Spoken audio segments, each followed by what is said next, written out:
Voilà ce que j'appelle la culture européenne.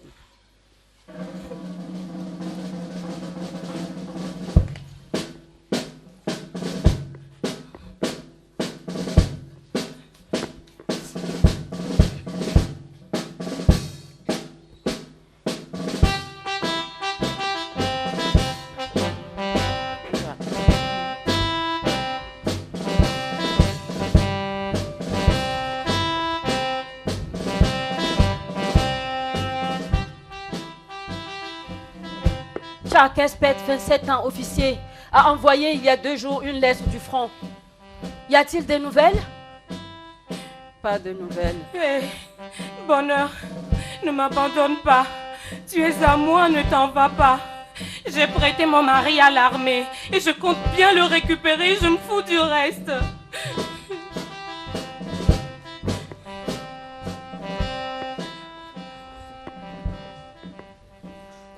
Aïe, aïe, aïe, aïe, aïe, aïe, aïe, aïe, aïe. On ne voit à la télé que des tanks en flammes. Maintenant, il y a un tas de gens qui ne peuvent plus bouger. Pas seulement shit.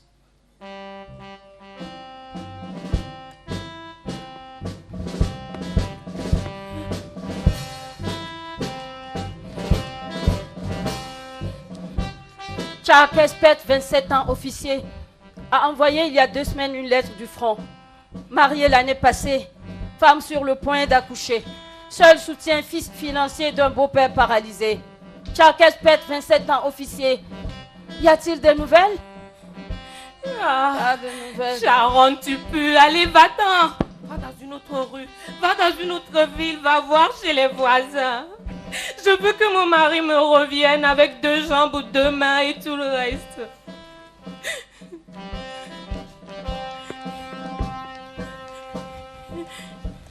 On ne voit à la télé que des gens sans bras et sans jambes, des grands brûlés, des yeux aveugles, encore des victimes, des cicatrices, des infirmes, encore des malheureux. Un énorme tas de viande hachée à la télé. Allez-y, encore, encore, encore. Jacques Espet, 27 ans, officier, a envoyé il y a 1 mois une lettre du front. Taille moyenne, beau visage, regard plein de bonté. Marié l'année passée, femme enceinte jusqu'aux yeux. Convivialité assurée. Jacques Espet, 27 ans, officier. Oh. Jacques Espet, 27 ans, officier. Jacques Espet, 27 ans, officier. Y a-t-il des nouvelles? Aïe, aïe, aïe, pas de nouvelles. Jacques, juste au moment où j'ai commencé à t'aimer. À 6 heures du soir, viendra le messager. À 6 heures du soir, viendra le messager. Pas un ange tombé des nues, pas un héros sur sa monture. Il arrivera dans une petite voiture avec mes dessins pour escorter frappeur à la porte. Ira dans un murmure. À 6 heures du soir, viendra le messager. À 6 heures du soir, viendra le messager. Me laissera les bras ballants, assise au bord du lit. Regard absent comme une mariée fourbe après la fête. À 7 heures du soir, ce sera le remords. Et dans la rue déserte, un silence de mort. Ces mots anodins deviendront lourds sans cacher. Tu m'aimeras soudain comme tu ne m'as jamais aimé. Mais ce que je t'ai dit m'étreint mon dernier sourire qui déjà ta vie pour devenir des souvenirs. À 6 heures du soir, viendra le messager. À 6h15, il quittera la maison pour porter porter la nouvelle ailleurs. Là où l'attend l'autre femme en pleurs, il partira dans sa petite voiture avec un médecin pour escorter, frappera la porte, ira dans un murmure. À 16h15 partira le messager. À 16h15 partira le messager. Pelé sera les bras ballants, assis au bord du lit. Regardant comme une mariée fumée après la fête. À 7h du soir, ce sera le roman. Et dans la rue déserte, un silence de mort. Tous mes mots anodins deviendront lourds sans cacher. Tu m'aimeras soudain comme tu ne m'as jamais aimé. Mais ce que je te dis, mes traits et mon dernier sourire, qui déjà ta vie pour devenir des souvenirs. Jacques, mon mari, tu t'étais construit une vie sur de petites escroqueries, des magouilles par-ci, par-là et quelques ricanements, mais jamais tu n'as eu de mauvaises intentions. Quand je pense au temps qu'il faut pour rencontrer un homme, se mettre en ménage, prendre un appartement, se marier, se retrouver enceinte et pas toujours dans cet ordre pour jeter de faire les soldes en Europe. Et il faudrait que je recommence tout. Non, je n'en ai pas la force. Non. Au milieu d'une vie qui n'était déjà pas si reluisante, la patrie était là. Elle a attendu une mère répugnante et a pris mon mari. Déjà pendant la noce, j'avais compris que je n'étais pas la seule épousée. De l'autre côté, agrippée à son bras, la patrie était là. Quand nous sommes partis, elle nous a suivis nuit et jour, s'est glissée dans le lit avec nous et s'est assise à notre table.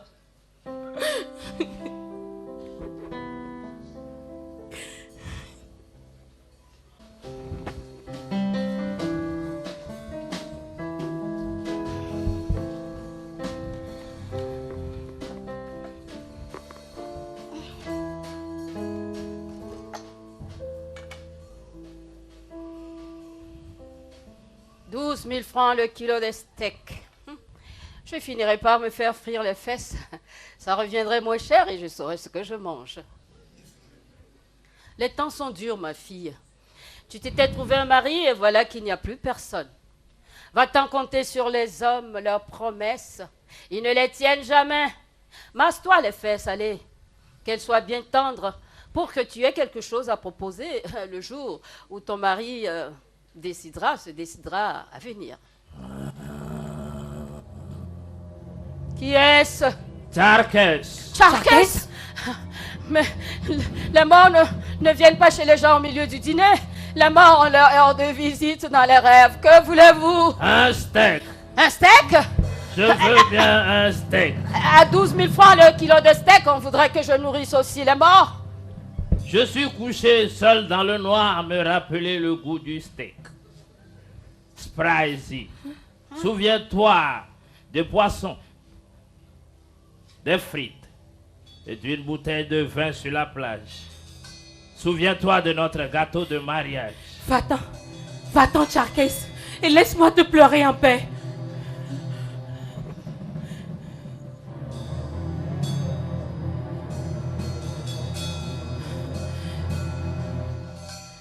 Qu'il reste. Non. Qu'il reste. Oh, miracle, Chiche, miracle! Mon mari est vivant, il est entier, en pleine forme. Wow! C'est lui qui va m'amener à Los Angeles.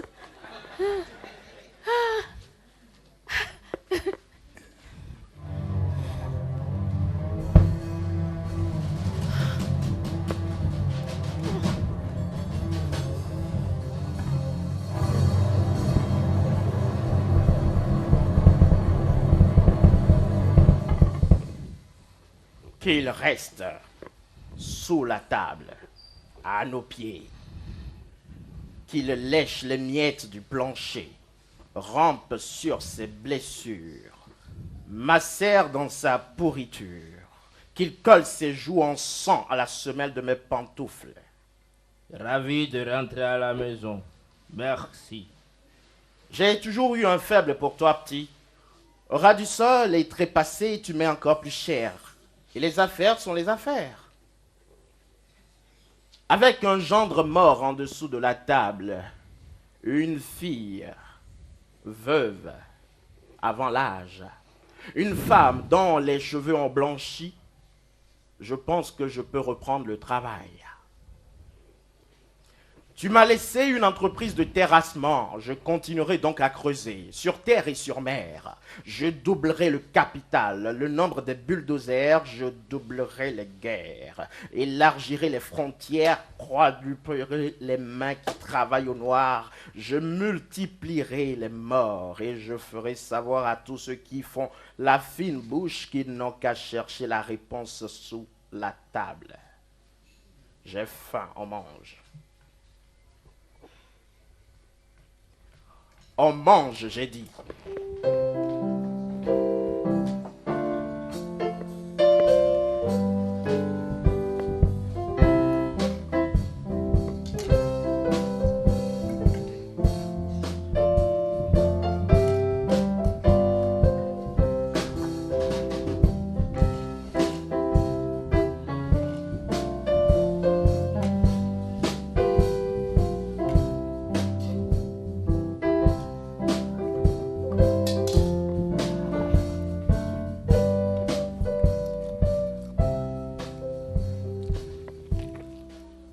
Si je n'avais pas conscience de vivre un moment historique, je crois que j'aurais déjà craqué.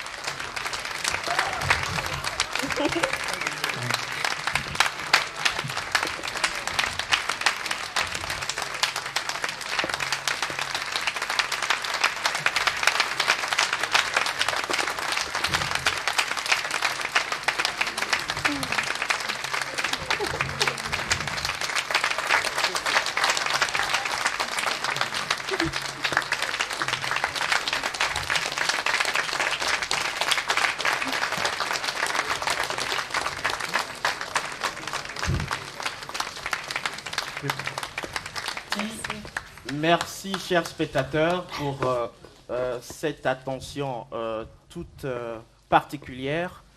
Vous venez d'assister à la représentation de Shit, qui est une reprise. La création avait été faite en 2008 et avait été soutenue par le SCAC, Service de coopération et d'action culturelle de l'ambassade de France. Nous remercions l'Institut Goethe d'avoir permis que ce spectacle soit revu une deuxième fois, 7 ans plus tard. Et merci de nous avoir accueillis. Vraiment, merci à M. Atiogbe et à son équipe. Nous sommes ravis de l'attention dont nous avons bénéficié tout au long de ces 3 semaines. Merci à vous, chers spectateurs. Comme on vous l'a dit, les circonstances dans lesquelles cette représentation a eu lieu sont toutes particulières. Ce soir, nous étions en communion de pensée avec Ablodévi et Clounaté.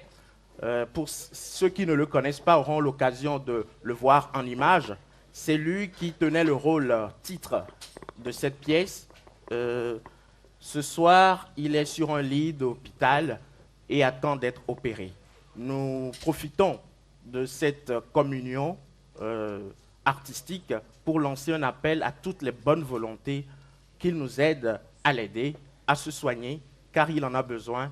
Il a besoin au moins d'1 million de francs CFA, ce qui n'est rien en regard de tout ce qu'il a pu donner au Togo, hein, de tous les services rendus à la nation togolaise tout entière. Je crois qu'il y a Beno Sanvi à Loissio parmi nous, qui est un de nos doyens également, mais je me souviens qu'il m'a dit que celui qui lui a donné envie de faire du théâtre, c'est, n'est-ce pas qui? Ablodévi Clounaté. Et je crois qu'il a donné envie à d'autres également, dont moi par exemple. Et c'est avec toujours beaucoup d'émotion que je travaille avec lui depuis un certain temps. Et voilà, ne le laissons pas. Il attend notre solidarité. Merci. Donc, il y a une cagnotte qui est au niveau de la régie. Si vous avez prévu quelque chose pour ce soir, n'hésitez pas. Sinon, vous pouvez le faire plus tard. On a un numéro de téléphone. C'est le numéro de la Maison des artistes de Balguida qui essaie de coordonner l'action. L'argent sera remis en main à la famille pour que notre doyen à tous se soigne. Merci et n'ayez pas la main lourde. Bonne soirée. Son Excellence, Monsieur le Premier ministre Joseph Kokou Kofigo, il est parmi nous. S'il est là, nous l'invitons à venir déclamer son poème.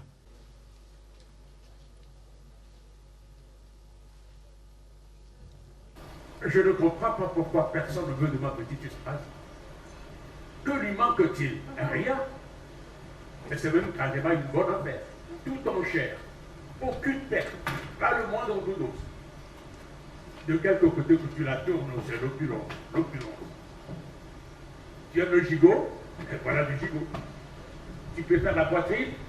Voilà de la poitrine. Ah, de la langue? Et voilà de la langue. Quand tu voulais des rognons, et il s'étale devant toi, et du tout tendre, frère, et qui prend dans la main. Tu poses la tête n'importe où, ça s'enfonce, douillettement. Tu chatouilles, ça arrive. Tu caresses, ça gémit. Et tu parles politique, ça t'écoute en te préparant une bonne petite salade de crudité. Et toi, tu n'as plus qu'à mater son postérieur pour te mettre en condition. Mais vraiment, je ne comprends pas. Hein? Question quoi? Eh bien voilà, je fournis là 2 fois en une. Et que fournira le marié? Le marié fournira le marié. Ce n'est pas tout, peut-être indispensable. Vous m'excuserez si je me mêle de ce qui ne me regarde pas. Mais je suis le père, et à ce titre, je demande de quoi le jeune couple contribue. Tout dépendra de la générosité du papa. Le père est pauvre, il n'a rien. Oh, le papa possède 2 camions et 50% des actions de chiffre d'affaires. Pour ce qui n'est pas par... Les camions sont déficitaires. Je vous assure.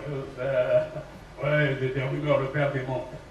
En vertu de quoi le papa donnera un appartement de 3 pièces en ville ou au banlieue. Une voiture, plus 25 millions, que l'appartement soit en ville ou pas. Le père n'a plus qu'à fournir de décoration. Ce qu'il fera quand il restera avec sa fille sur les bras. Ok, Armand. Oui, mais le temps qu'il m'a rempli les portes, on va libérer les gens. Les coups. Oui. D'accord. Ok. Quand j'avais 20 ans, mes couilles étaient bien remplies. D'accord, ça va. Donc les ablocs, bien remplis. Mais ma bourse était 6 000 à 20 ans. Qu'est-ce qu'on sait? Pour moi, tout le temps. À 50 ans, j'ai la bourse bien remplie. Donc c'est depuis de rebondir.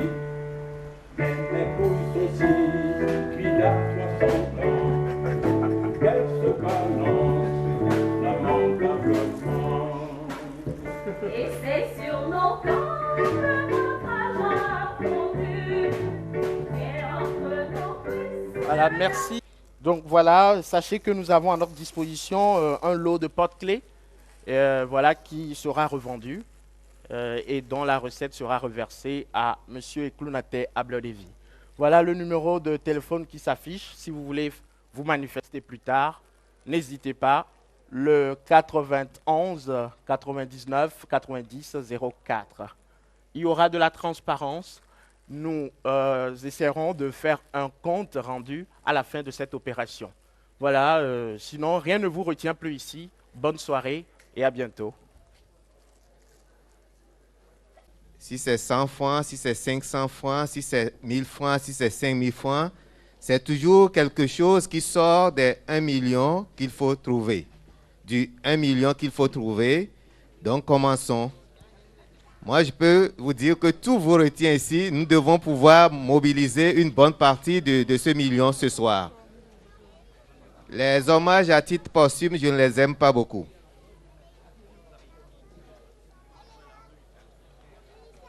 Si vous voulez faire quelque chose, c'est ce soir. Merci.